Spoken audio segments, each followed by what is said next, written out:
Hey guys, welcome to the channel. Hope you're having a good weekend. Today I'm going to talk about Mike Dean and his interview that he gave to Simon Jordan earlier in the week. Before I do that, can I ask you guys to please like and subscribe? It really helps. And at the end of this video, don't forget to leave a little comment about your views on today's topic. So Mike Dean gave an interview with Simon Jordan and talked about refereeing throughout his career, over 500 refereeing appearances, many of those in the Premier League. He's since retired and gone into working in the media, giving his opinions on refereeing decisions that happen over the weekend, which I actually really like. It gives us as a fan a bit more of an insight into how a referee's maybe thinking about a decision. Dean was questioned about the Marc Cucurella hair pulling incident in August last year. It was an ill-tempered match. There were a lot of bookings.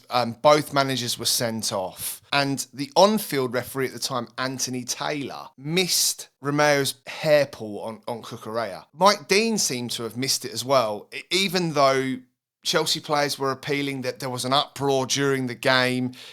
The crowd seemed to have saw it as well, but nothing happened. There was no call to go to the VAR. The reason for him not sending Anthony Taylor to a VAR, other than missing the incident himself, he felt Taylor had such a tough game. Didn't want to send him to the screen because he's his mate. Didn't want him to get any more grief than he'd already had. I mean, that comment alone, well, it's disastrous for the PGMOL.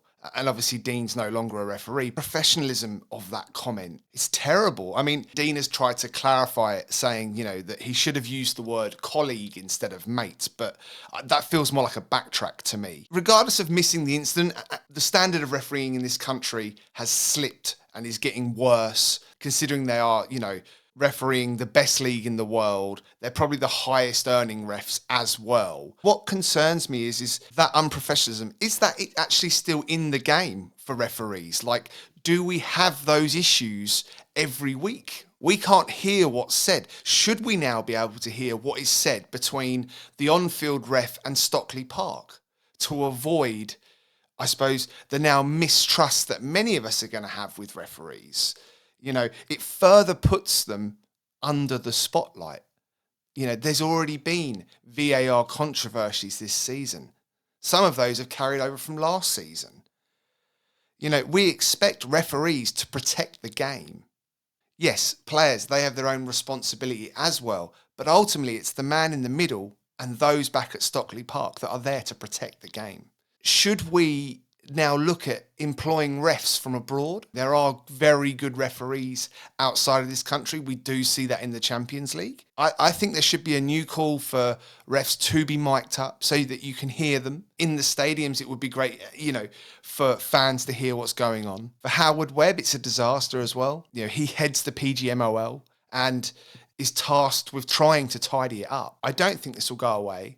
I think the PGMOL will have to come out and tell us how they're going to ensure that referees are being honest with their decisions and they're not protecting their mates. Let us know what you guys think. Leave a comment, and if you enjoyed the video, don't forget to hit the likes button. Referees do get a bad time, especially from us fans, but leave a comment.